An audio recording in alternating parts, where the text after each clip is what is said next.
Kentucky Route Zero, Treachery in Beatdown City, and a spoiler-free discussion of The Last of Us Part 2. This is Staying In.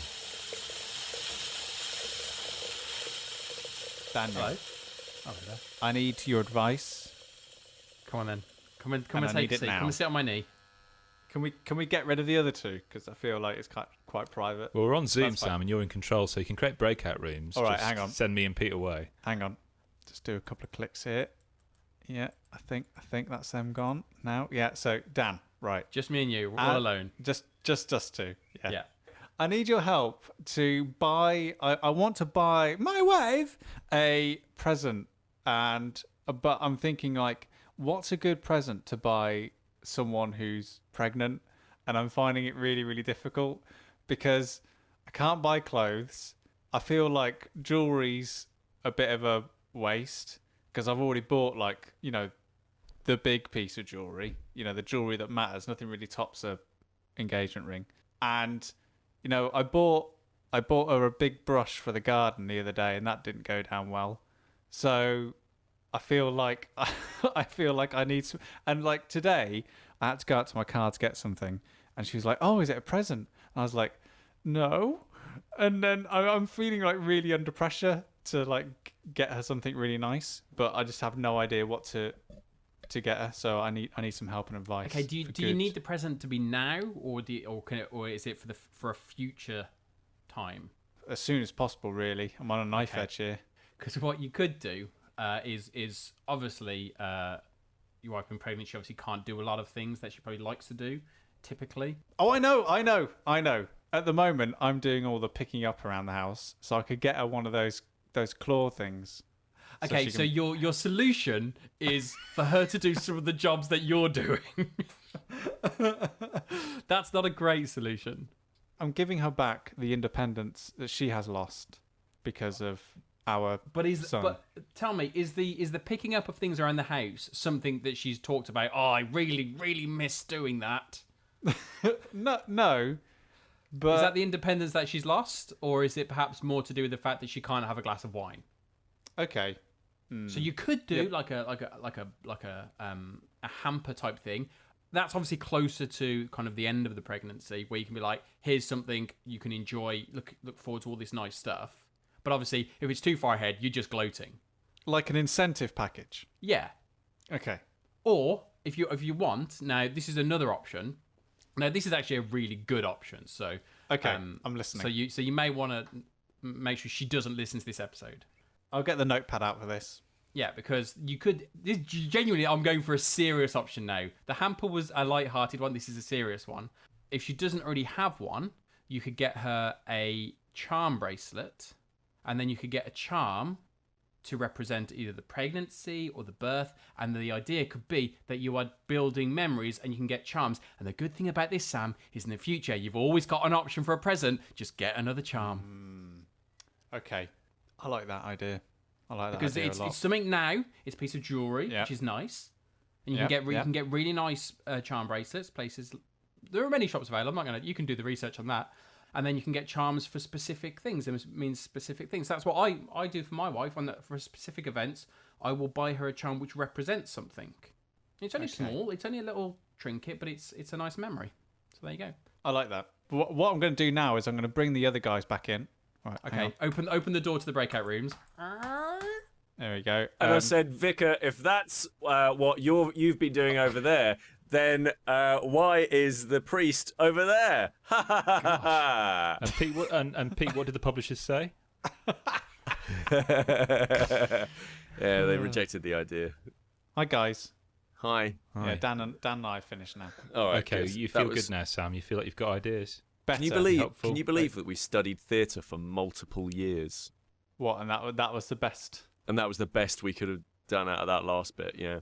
And FYI, Sam, isn't a large brush for a garden a broom? Difficult. I mean, it's not difficult. It's a broom. Well, you'll see. Well, if we're getting into semantics, the broom that I actually bought is called a bulldozer broom, and it's actually it's actually got like two broom heads on it. So it's got like a double broom. So if you're right, I'm not saying that you are, but if you're right and there's brush, broom, then what's the like plural of, or what's the bigger version of a broom? A big broom. Because that's what I've got. But it doesn't stop it being a broom. I mean, your entire argument was undercut by the fact that you introduced it as being a broom. No, but hold on a second. I think there's a good point here, right?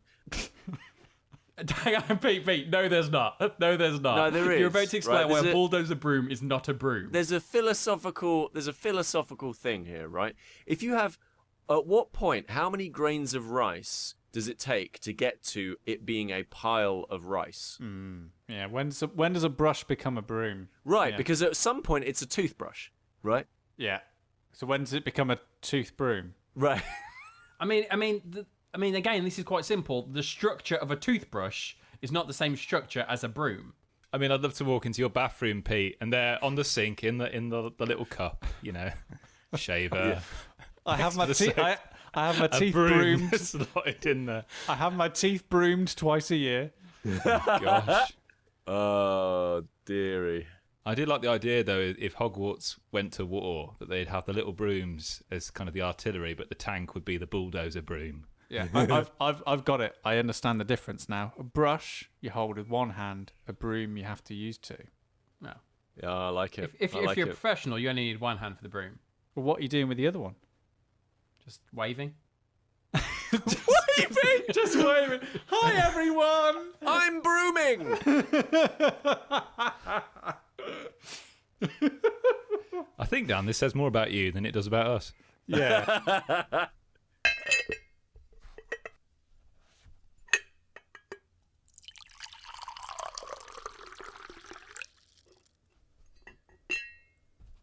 Rarely on the pod are we, let's be honest, we're not often the first to the newest thing, the newest hotness. Are we? No. We're not straight out the gate. We like We're to not take our time. pouncing on things. Yes, exactly. We like to actually talk about things that we know we like. We have time to consider it. That being said, I am under the view that you have The Last of Us Part 2. Can I ask, is it as funny as people say? Hilarious. Man, it is. I know almost nothing about The Last of Us 2 apart from these facts. One, it is the sequel to The Last of Us. Two, it looks really nice, like visually looks really, really good. And three, some bad people on the internet don't like it for some reason. And I haven't looked into why, and I don't really want to know why. But I know they're bad people, so I assume the game is quite good.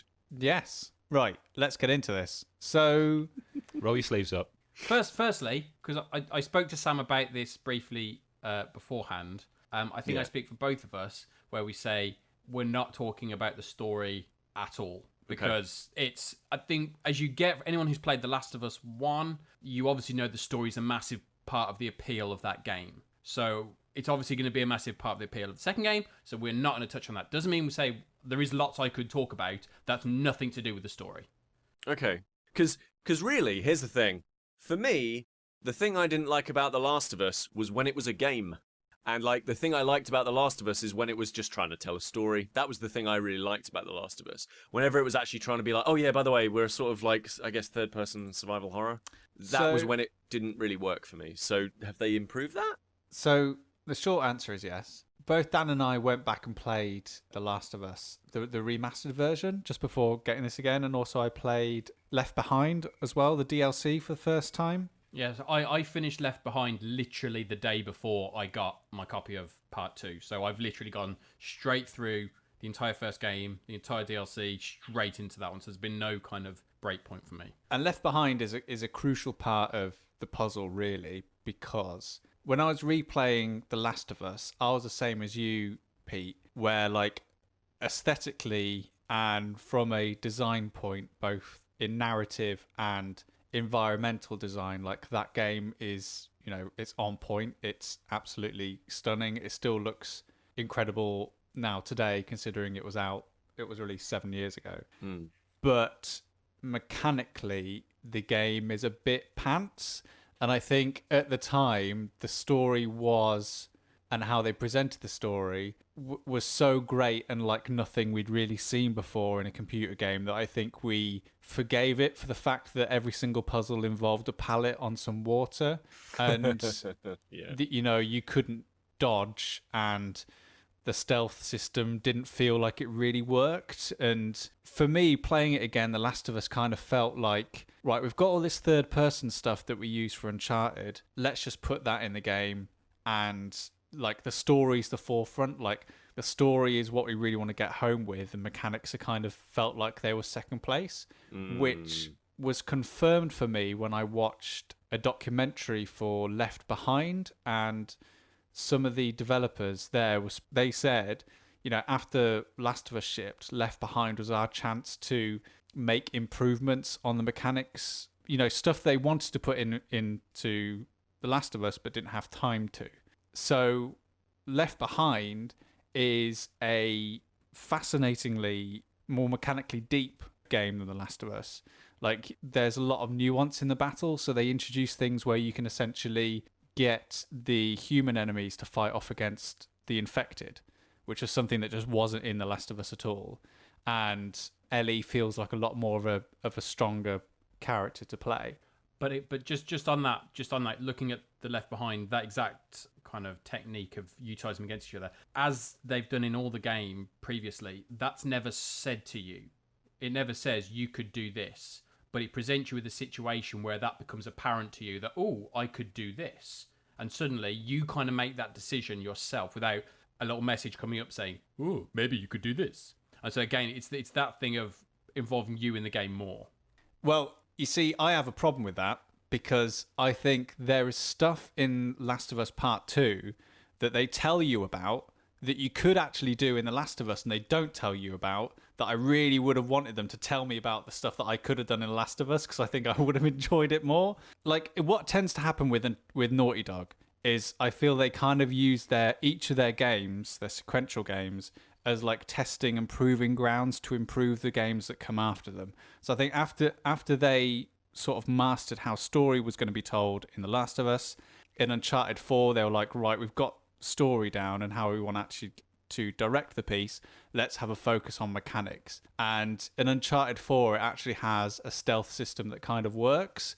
And also it deals with that transition, Uncharted 4, between being in stealth and then going into action a lot better than The Last of Us did. Whereas it always felt like in The Last of Us that you were being punished in some way for activating a load of runners or being found out because the situations were incredibly difficult to then get out of. Uncharted 4, I think, was them examining ways of actually making it not feel like you were punished for not taking down all the enemies and not being found. Like, it's a perfectly reasonable tactic to tactically take down the stuff that you can deal with and then shift into action. Or if you were found, you didn't feel punished for doing that. So then Last of Us Part 2 comes along and it really does feel like the culmination of all that work coming into it, because when I was replaying the first game, suddenly I realized that for that game to be a success and to really tell the story that I think they wanted to tell, the mechanics have to be super tight and super functional. Because if you're trying to tell a really like highly realized drama, then the mechanical gameplay needs to reinforce that. And like those moments in The Last of Us where you walk into a place and it's just like loads of waist-high boxing, just like, well, now this is generic third-person shooter time, and the story has to do a lot more work. I have to say, just on that point, when I've played both times when I played The Last of Us 1, we've talked about this in the past, where there is a point of the game where I was really enjoying it, feeling the realism of the game, and then you enter like an open space with a load of waist-high random boxes, and like the sheen is broken. You're like, okay, this is what the game is now. I've been playing number 2 for a good few hours now. I've had nothing like that. The realism and the context of the world has remained. Doesn't mean to say there aren't waist-high things, but in every situation where there is something waist-high for you to crouch behind, there is a contextual reason for it to be there. And so that makes perfect sense for me, because that always bugged me. It was just that one moment in The Last of Us, because it was, you were doing so well, and now this just feels lazy. And does it have that Naughty Dog trademark of you dropping from a height, and you clearly know that the level behind has disappeared, and they've just used Less it so. to kind of... There are some occasions, but it is less apparent. That I realised a lot more when I was playing the remastered version, the first one. Those drops happen a lot. And I know the reason for that, and in order to make the game that they actually made, it was necessary. Because of the different system it's on now, that is in there, but it's not as much. Okay. No. Now, you can't really talk about the story too much, obviously, but can you just talk about the feeling of it? Because I found The Last of Us, a very tense experience. There were moments of beauty, exquisite beauty in it, but overall it's a very tense experience, which is one of the reasons why I didn't jump out and buy it straight away. I think I can kind of encapsulate how the feeling of the game and how it starts without spoiling stuff. So there's a moment in The Last of Us where Ellie runs off from Joel, and Joel finds her in a house, and he finds her reading a diary, and she's reading it out loud, and she turns to Joel and goes, "Is this all they had to worry about?" You know, she's reading a teenager's diary, and it's all about, like, you know, the person that I fancy or the partner that I want to be with, or doesn't school suck? And she's just like, is this all they had to worry about? Like, is this all that their life was? And when part 2 starts, Ellie's in that place. Like, she's finally able to worry about those. Like, those are the things that are concerning her. Like, those are the things that are actually taking up her headspace. So, like, her social life is finally the thing that she's worrying about, rather than, you know, her immunity or her need to find safety and security. So already the game starts with this feeling of support. I think you feel more supported as a player. So I've been finding a lot of the moments a lot less tense because of that, because whereas Last of Us 1 felt a lot more sort of claustrophobic and you felt a lot more isolated as Joel, I think here you feel Ellie is a stronger character, and there are certain things that the mechanics do that. I mean, the story backs it up, but there are certain things that mechanics... First of all, you no longer need to hunt out shivs.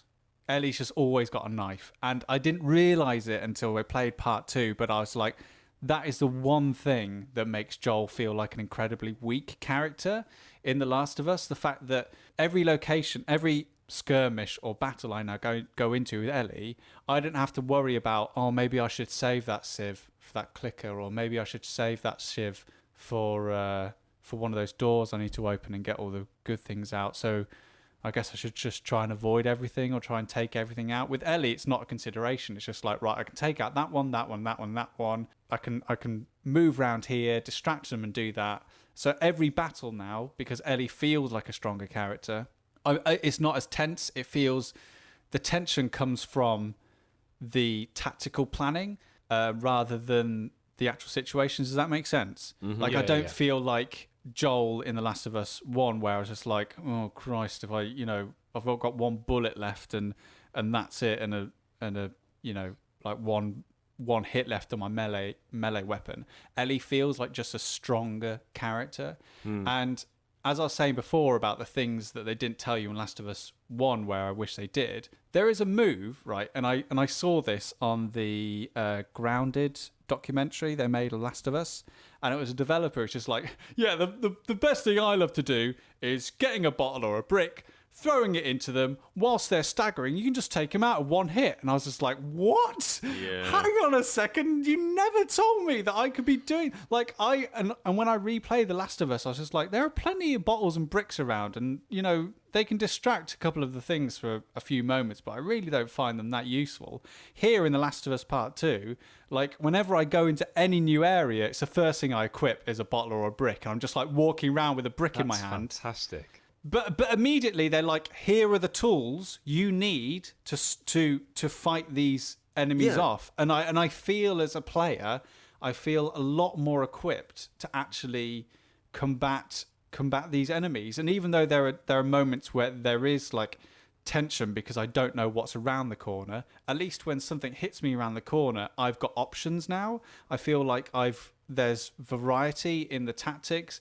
Like, they actually say, like, running away is an option. Like, Ellie can dodge, which Joel couldn't do, which is the Yeah. most frustrating thing in The Last of Us, where you're just trying to get away and you're just pressing circle as if it would do anything, but just doesn't. I think on that point, some of the mechanics they've built in terms of dodging and running away really do change how you approach things, and you change how you approach things in a very realistic way. And I think a lot of the mechanical changes that they've brought in are done so to make it much more realistic, but not in a detrimental way. So one that I thought was actually fantastic is there's a mechanic in there which kind of takes you away from a typical kind of cover shooter trope, where if you're relatively close to someone who's taking a shot at you, you might basically think, I've got enough life, I can get over to them and melee them and I can beat them that way. But there is a mechanic in the game that if you're running directly at someone, their accuracy becomes basically lethal, and their accuracy improves if you're running towards them.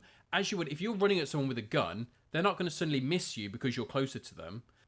So there's no real benefit to you running towards them. However, if you run away from them or run to the side, their accuracy is lessened because you're a more difficult target to hit. So introducing that mechanic, it makes you play it in a much more realistic way. Traditionally, say if I'm playing Uncharted and I've got a bit of cover, as soon as he, tries to reload, I'm making a beeline for him, and doesn't matter, I can take a few bullets because I've got enough life. Whereas this, for one, if I get hit, it's going to knock me back a little bit because that's just the mechanic that The Last of Us has anyway. But also, I'm much more likely to die by running at someone than I am trying to escape. And there have been times where I've thought, you know what, I'm getting out of here. This is too much going on, and I've run, and I've felt that kind of adrenaline rush of like that panic of getting away and people are chasing me and I need to do that. And it hasn't felt like just leaving a battle area, which sometimes games can feel that way. It doesn't feel that way. It feels like I need to find somewhere, and then I've got no time to rest. I've got to find a way to get out of this situation. And it all feels very organic in how it's developing those things. It's also like making the player move away or to the side from an enemy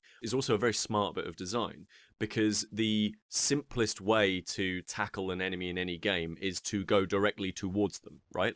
And there's no actual strategy in that. Like, that's just an action game. Whereas if the game is teaching you flank them, go around them, use the environment, that actually then makes you make choices, like actually meaningful choices about how you're going to tackle the space that isn't just, well, I'm just going to sit here and fire, or I'm just going to walk towards them and hit them. Like, and I think that sounds really quite smart. I think just on the point of tension as well, Kris, because I'd agree with Sam to kind of a point in terms of the levels you feel of tension. I think one thing about the game, and the comparison I'd make, would be the difference between Uncharted 3 and Uncharted 4. One of the big differences, because the game is fundamentally at its core the same, one of the big differences is that feeling of expansion, of this world is bigger and this world is alive. And that's the feeling I get going from Last of Us 1 to Last of Us 2. That world is bigger and it's alive. And so what that means is there are times when you're in a big open space, times when you're in smaller spaces, and whilst I might go around an area which is more open, and as personally as I play it with Last of Us, I do lots of exploring and stuff like that, and I've got freedom to do that. I don't feel as much tension there because, as Sam says, if something pops out at me, I do have the ability to deal with it. But I was playing it last night, and there was a point where, for a good 20 minutes, I was on the edge of my seat, kind of heart thumping, just tension, because I didn't know what was going to happen, and I thought something was going to happen, but I didn't know. And it's that kind of, that tension absolutely is there, and they know how to just ratchet it up. And it's to that point where you don't want to run around because you're a bit worried. You want to creep around, but when you're creeping around, that kind of makes it worse because it's a bit slower, and the music is that tension because you know at any point, and that it gets you going. And it was one of the things where you find yourself like not breathing because you're just kind of so worried. And I was sitting there with my wife, because she's been watching me play. She enjoys watching me play. She doesn't like it when I'm getting to kind of fights and stuff like that. But the way I play, there's lots of time where I'm not getting into that. And I was talking to her like, this music has been going for about 20 minutes and it's just kind of getting me, and I'm not really, there's no let up, there's no release. If you go into any game, if there's a tension, as soon as you get an enemy, there's a release. You're like, okay, I can kill an enemy, and there's a release. There are times within this game, which it happened in the first game as well, but I think it's just done better here, where it just holds you and just says, you know what, I'm going to drag this out for a little bit longer because you're not going to like this, but for a game to get that emotion out of you, is fantastic. And I have to say, I mean, I'm limiting myself to how much I play it because I want to drag it out. I want to experience it over a longer period of time rather than just like bash through it over a week or something like that. So I'm really kind of taking my time with it. But like every night I've played it, that night I've been having dreams related to this kind of stuff. And that doesn't typically happen with me, where it gets that inside my head. And it stayed with me more than probably any other game I can think of. I mean, I think even more so than the first Last of Us, that the story and the way the game is working on my level, it's really staying with me.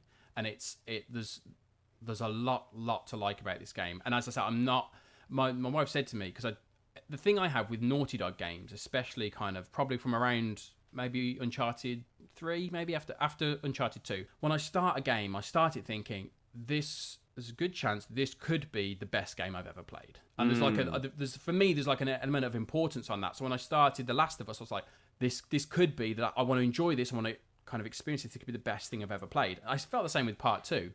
And my wife said to me, like, is it the best game you've ever played? And I was like, well, I can't say yet because I need to see in its entirety. But as of yet, it's done nothing to shape me from that. I can't make that decision until I've got to the end and probably sometime afterwards once I've reflected.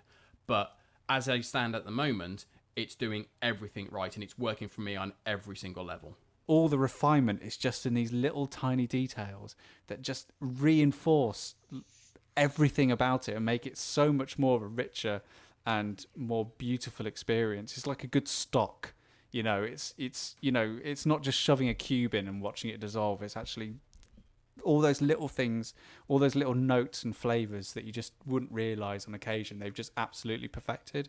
And I think it takes a game company to be very brave, I think, from what I know about game development, to go, here's a sequel. We're actually not going to change much about how the game plays, but we're actually going to change a lot of the things going underneath it to support the play and to support the story. So in summary then, The Last of Us is an OXO cube, The Last of Us Part 2 is a Norse stock pot. Yes, Kris. Exactly that.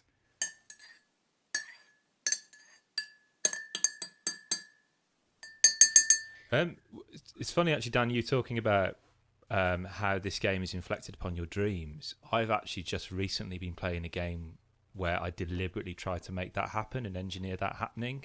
I've never done that before, where I deliberately play a game right before bed at night, just because I feel it just works very well for the enjoyment of it. Have you ever had a lucid dream, Kris? I have once, yes. Yes, me too, once. And that's where obviously you're aware that you're dreaming. No, twice. What did you do? I went flying. I went flying as well. Yeah, I went flying for the first time, and the second time I had a lucid dream was, and this is one of my favourite stories to tell about video games. Kris and I have been playing Dead Space 2 or Dead Space 3. I had a dream that night that something. I had a nightmare that night that something was stalking me, and I had a moment of lucidity within the dream where it's just like, hang on, I've got a plasma cutter. And I turned around and just shot and killed the thing that was chasing me in my nightmare. And since then, I've not had a nightmare like that since. Like my brain is just like given itself the tools it needs. Your brain, your subconscious has been like, fair enough, can't do that one. Doesn't matter what the dream is, you're always fine. I've got a plasma gun, it's fine. And this isn't a horror game by any stretch of the imagination. This is Kentucky Route Zero, which I suppose is really almost like, there is a little bit of a Last of Us quality affixed to this game, because I kept seeing it being mentioned in point-and-click story-led games. It was highly regarded. It was a real labour of love. 7 years worth of development overall, in which sections of the game would be released, and it was kickstarted way back in 2013, and I played this on my Switch Lite. I got everything together. I think it's the TV edition, I think it's called, and it's also so this is the complete edition, isn't it? So all five episodes, I think. All 5 acts with episodes occurring in between them that you can kind of play as well, that segue neatly between the acts. It's crazy to think that some people have been playing this game for 7 years. I know. it got to the point where you could actually ring a helpline that will give an automated message to tell you how far in development the next I love part it. of the act was. I love it. That does That's not great. surprise me in the slightest. This is from Cardboard Computer and our friends Annapurna Interactive, who we spoke about in the last pod. And we spoke about point-and-click adventures last time with the Cosmos adventure games. And to be honest, I've not really had much experience with point-and-clicks. I've never played Broken Sword, say, for example. And I don't know how typical Kentucky Route Zero is as a point-and-click. For me, it seems more like a kind of a text-led adventure, really. It doesn't feel overtly point-and-clickery. It feels that there's lots of text that one kind of works through. Yes, you're pointing on the screen, and yes, there is some clicking, but primarily most of your time is spent scrolling through text. And the concept is you're a delivery driver named Conway on your last job, transporting antiques in your lorry across this mysterious Route Zero in Kentucky. And as Sam said, it takes place over 5 acts in which you essentially meet a variety of people on your way, and you make certain choices in the text that lead to certain textual outcomes, but they don't have massive effects. You can't fail, you can't die, you're just there for the ride. And the atmosphere, the mood it kind of gets for me is those moments where, if any of you've ever been kind of travelling or backpacking, where you find yourself in some kind of a hostel, just playing cards with people there, and you've literally just met these people. I remember being in a hostel, I think I was in Fort William in Scotland, and there was a South African, a girl from Germany, and a Canadian, and me and my mate, and we were playing cards together. And it was just one of those moments where you think each of these people has got a story, and you know, just thinking about that moment of synchronicity that we're all here now. It's whether it's determinism, whether it's chance, whatever. It's that feeling, those fleeting moments of meetings and partings, and you really get that sense of that in this game. That the enjoyment of wanting to just go out in the world and just have these experiences and meet these people, because like it's a difficult game to really explain. It's like trying to recall a dream, and nobody's dreams are interesting to anyone else other than yourself. And Wow. you know what I mean? And it's just one of those things. So if I try to explain to you some of these moments, it just would sound completely banal and mundane. But like when it's like 11:30 at night, and like my eyes are drooping even more as I'm getting more and more tired, it just enters into you this wonderful dreamlike state where you've got like a petrol station with a sign of a horse's head. It's almost like these kind of sick Freudian kind of things here. A giant bird carrying us over a map, overhearing people's conversations in a bar, which turns out you're in the set of a play. Do you ever get points where you think you've experienced something or dreamt it? Do you ever get that confusion? Yeah, this is exactly what I was going to mention. Right in the final act, Sam, I got to a point where something happened, and it was the first time I've ever had it in a game, deja vu, and I was thinking, is this linking back to something that happened in the game, or did I dream this? And I genuinely didn't know, and I still don't know. And it really is. It is such a lovely experience. It's not an intensive roller coaster of a ride, and I think there's some benefits to it taking place over like 7 years of development. Like it's something you really just want to savor, and it's just those dreams you have once in a moment that really, once in a blue moon, that really affect you and just stay with you for a bit, that linger. And you don't want to go back. You don't want to watch walkthroughs. You may not even ever want to replay it, because it in some respects, it tarnishes that moment you had. Like those people I've encountered from all sorts of the world. I don't track them down. I don't look them up. That was just a moment we had, and it's, you know, these meetings and partings. So like those kind of dreams, you don't read into it too much. And like, you know, you've had it when you're trying to record a dream, you start to forget it more. It's a bit like that, really. And it's just hypnotizing. So it's smacked for me a lot of films of David Lynch. There's a little bit of Virginia in here, Sam, which we spoken about in the past, but it's even more bizarre than that. Like there was a moment where, like, there's one scene, Sam, where I just go mushroom picking at night, and it was just extraordinary. Another bit, I'm a floor manager at a local TV station, and and again, these may sound completely boring, banal things. They're not high octane, but they're just so profound, so incredibly moving at times, and deeply philosophical, and just what I need right now. And it sends me to sleep at night with just this wonderful feeling. And I wake up the next day, and I've had some incredible dreams as a consequence of playing this game. And it's such a hard game to describe to people, but what I can say is that I get its plaudits. I get the reason why it's beloved by so many people. It has such a cult following. But like most dreams, it's probably one of the most subjective experiences I've ever had. It's the most subjective accounts. It's very difficult to talk about. But I really do recommend it. And it's really lovely handheld on the Switch Lite. Just knowing that everything's there, that I haven't got to wait around and I can pick and choose when I want to play it. It's great. And I've been playing this over several months. I started this months ago. How long is the game in its entirety? Do you know? Or take a guess? Well, I've just Googled it. Okay, Pete, right, okay. how long? Would you... So it's 8 to 12 hours long. Yeah, I think that's fair. Okay. And I Googled it because that sounds fantastic. But unfortunately, I've got to that point in my life where I have to go to howlongtobeat.com to find out, okay, if I buy this, is there actually any real chance that I'll finish it? Yeah, but if you're playing it for like 10 or 15 minutes before you go to bed every night, or half an hour, That's true. then... That's what I'm doing. That's all I'm doing, basically. Yeah, sometimes some scenes happen really quickly based on the choices you make. There are some bits of this game I've missed entirely because I just said I don't fancy it. Like, and it's great, and it knows that. And some moments really are quite surprising in it. There's like one sequence, for example, which is told entirely through CCTV footage, and I'm watching the other characters explore the world, and I'm just choosing the text between those in the kind of security guard office who are going through these old tapes, watching it and commenting on what they see. And it's like that sequence when you're in Metal Gear Solid 2, and for the first time you're seeing, oh, someone else is playing as Snake. What are they doing as to how I play Snake? And it's really, it does these really interesting things with a point and click that I really quite like. And I don't want to go on it for too much time, but if that really strikes a chord with you, that kind of mood, That grabs me. check it out. I really would recommend checking it out. And it's split into 5 acts. Just play it in small doses. But really, I can't highly recommend enough playing it just before you go to sleep at night. With your milk and your cookies. Yeah, definitely for you, mate, because it's in your drawer. You've just got pints of milk and packets of cookies in your next to the bed. He's got one of those heating rings just to warm up the... Did your grandparents have a teasmade? Oh, yes, yeah. mine did, yeah. Yeah?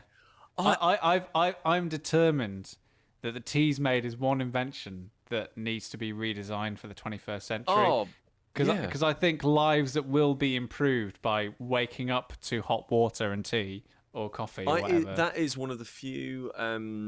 That is one of the few sort of slightly old couple things that Alex and I do. So if one of us is up earlier rather than the other one, because we've got the bun. And we need to, make sure he's up and stuff. And one of us will make a cup of tea for the other one, who's still in bed. And there is nothing sweeter. I know we've got quite a lot of international listeners. There is nothing sweeter than a cup of milky British tea in bed. Just being handed to you, just as you come into the realm of consciousness and somebody foists a mug of the restorative into your hand. With a teasmade, you're no longer dependent on another person to do Yeah, that. and I think that would be sweet, but I think it would be a second class of sweet, because the first class of it is you waking up and a loved one is, here, have this. Feel great. Chucks it in your face. Pete, I object to you referring to it as an old couple thing, because that's just daily life. No, it's what we do as well, but like yeah, it definitely is. If you're calling that an old couple thing, you're calling me an old couple, and I object to that.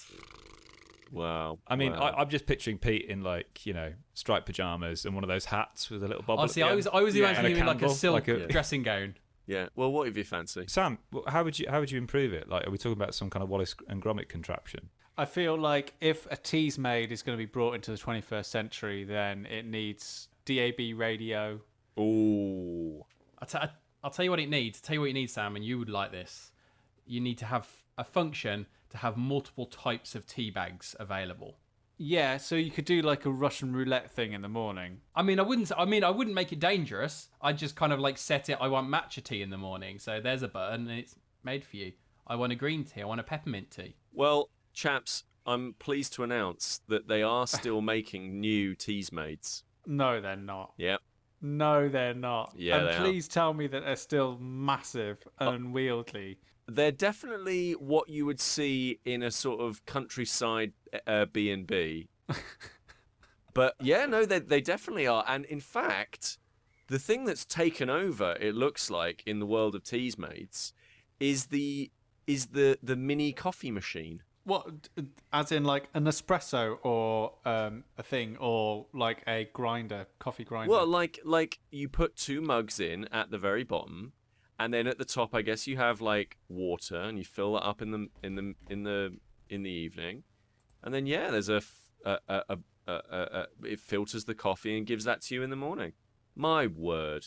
Oh, some of these are ugly beyond belief. I mean, one of them's Worth it, one of them's called a vintage teasmade. Yeah. Oh, doesn't that look good though? Oh my god, Oh my god, the video the for small this, and the way that the video is talking, like there's a narrator who's going through the entire thing, and it's very obvious that she's talking to old people. What's better than a really nice cup of tea early in the morning? Remember nearly setting fire to your bedroom with one of the old ones.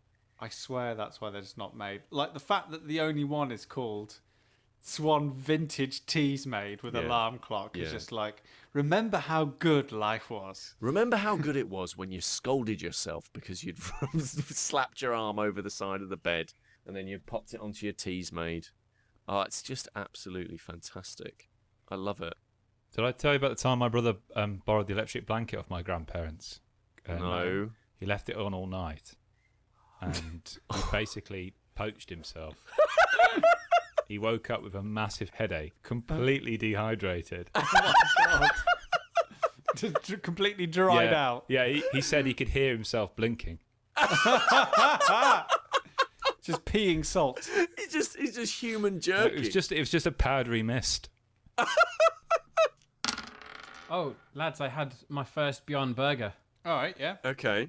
Now, Dan, Yes, Peter. Beyond Burgers are, I think we're in agreement, Kris, Sam and I, that they are some of, if not the best vegetarian, like meat substitute, like trying to be a meat. Do you know what I mean? Like, so like they look like and grill like real and smell like beef burgers, right? Mm-hmm. And like as a vegetarian, like there are a few things that I miss, but one of them is definitely burgers. Like burgers was like the thing for me, and they for the longest time they just were no good, right? They were just a bit naff. So we've all done them, we all love them. So Dan, what is the official Frost verdict? Well, of all of us, I'm probably the furthest away of being a vegetarian.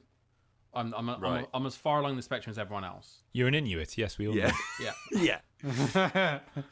And I wanted to try them because I'm really fascinated by the science behind them and the amount of science that went into trying to replicate a burger down to the kind of the juices that come out of it, trying to replicate beef, and that to me is really interesting. So I saw them in the shop. I was like, you know what, I'll get them. We don't usually have burgers. About 18 months ago, we had burgers and got food poisoning. Never really wanted them since. Oh. Yeah, it's difficult to go back, isn't it? Once yeah. you had food poisoning. But especially, I mean, my wife just never wants to buy burgers and like have them like cook them in the house and stuff like that, which is completely understandable.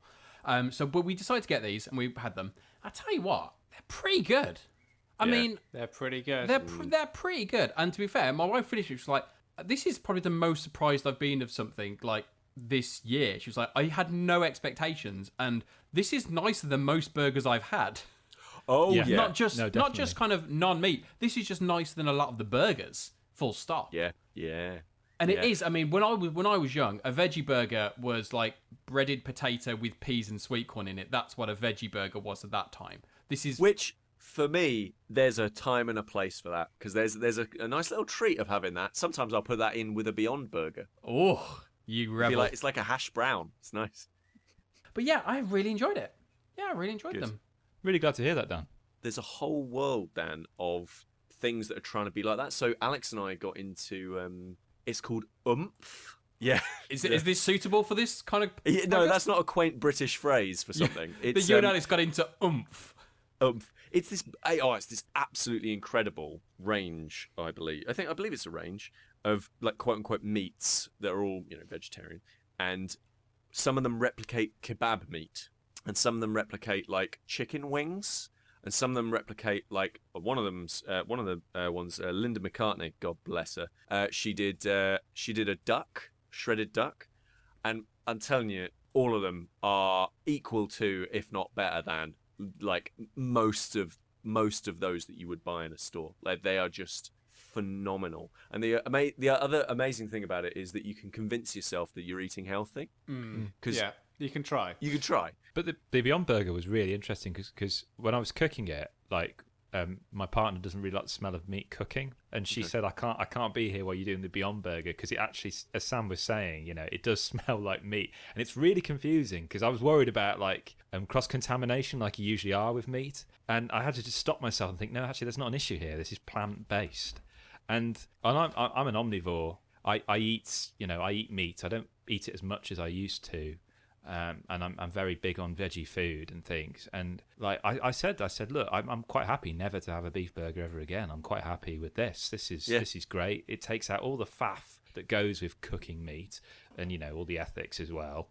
And it just was fantastic. The main thing is that you sort of basically know what's going in it. Oh yeah, like that for me is the thing with the Beyond Burger. It's like I know that this is not whatever it is that's packed into a 10-pack of Iceland like frozen burgers, which is like 70% water. Yeah. Now with vitamin K. Yeah, it's just oof. Yeah, when my wife she was cooking them while I was putting the boy to bed, and she was like, "Yeah, I've left them in just a bit longer because I know it's okay if it's pink in the middle, but I just wanted to be safe, so I just wanted to leave it in for a bit longer." And I was kind of like, But it's plants. It's plant-based burgers. You don't have to, because obviously they look exactly like burgers. They smell like burgers. They cook as if they are. So it's easy for your mind, as Kris, you were saying, for your mind to kind of flip over and be like, oh yeah, I've got to treat them the same. As Sam, you mentioned to me, like if you leave them out, it's better beforehand, as you would with normal beef burgers. Yep. You would usually leave, or if you do steak stuff like you'd leave it out. But yeah, she was like, yeah, I don't want it to be pink in the middle. I don't want to, because obviously she's like, I don't want to take that risk. We've been burnt in the past with pink burgers that we don't want to be facing that again. But yeah, don't have to worry when it's just plants. I've really been falling behind on my audiobook consumption, and so I've been really trying to find stuff to play while I've been listening to audiobooks. And one of the ones that I downloaded while I was doing this did not turn out to be a good audiobook game. I thought it was going to be a fantastic audiobook game, but it turns out it wasn't, because it turns out it wasn't the game I thought it was, which was really fascinating. This has been one of the most interesting experiences I've had with a game recently. So the game is called Treachery in Beatdown City. Oh, I saw the trailer for this. Right. And like that trailer is really interesting in that like you get a hint of what's going on. But I'm one of these people who I tend to like buy games. I do buy games on mechanics, and I do go and read stuff. But sometimes I'll just be like, I will just immediately go, you know what, that looks great. I just want to buy that because that looks fantastic. That looks exactly what I want right now. And sometimes that's burned me. So recently I bought a game called Pipe, and I didn't think it was very good. It looked like Skate, but for BMX, and it just didn't really gel with me. But I just bought that straight off the bat. And it's happened to me on a bunch of other previous games and stuff. And I bought that trucking game on that as well. I was just like, sounds fantastic, I'll give that a go. And Treachery in Beatdown City was one of those choices. I basically just saw the visuals, and it looks like Double Dragon. Yes, basically. It really does. It looks incredible. It looks like NES, specifically NES Double Dragon. So it just looks fantastic. So it looks like this side-scrolling brawler. It's got this kind of like 80s urban, as in like Double Dragon 2 had, where it was like the nuclear apocalypse of 199X has caused blah blah, and it's like in the city streets. It kind of like the Mad Gear Gang from Final Fight and all that sort of stuff. That kind of like 80s, early 90s urban that you found in those brawling games. And I was just immediately like, yep, don't care, don't want to watch any more of this trailer. Yep, I'm going to purchase it. Oh, have you seen the trailer with the rap song? Oh yeah, that's the one I was talking about. Yeah. Oh no, it's incredible. Because I watched that and I was just like, I am on board with this game. It's incredible. For me, it's a synopsis. So good. It sounds utterly balmy, but there's a kind of a wry satirical quality to it as well. Oh yeah. So I must have seen something else then, because I absolutely did not put two and two together when I downloaded this. and because it does, like I say, it does look like a double dragon, and it, as I say, it has that kind of aesthetic to it. And then I knew that it would have this kind of satirical look into culture, and specifically there's a bunch of stuff around things like race and class and stuff like that. And I knew it was going to take a satirical swipe at it, but it 100% goes for it in the game. Like, it is not subtle at all, and it's really good. It is really quite shocking to play it, actually, at times, because you're like, I can't believe a video game talked in that way. And not in a, like, I am like, offended, but definitely in a, like, games don't often do this, which is fascinating. So basically, I got into this thinking, as I was saying, like, I was getting into this thinking, great, nice side-scrolling beat 'em up. I'll put my podcasts and audiobooks on. I'll do that. And actually, no, because not only is it not really a side-scrolling beat 'em up, there are little tiny bits of that as part of the overall package. It's actually a JRPG. It's a game in which there's kind of a mix of like Final Fantasy IV's active time battle stuff, but also a little bit of that Kunio-kun series of, you do have free movement of an individual character, and you can throw individual punches, but really what the game wants you to do is use a VATS-like Fallout system, whereby you walk up to the your enemy, and you've built this bar over a certain amount of time, and you press this VATS system. You essentially that pause the game, and then you've got an infinite amount of time to choose what you're going to do next.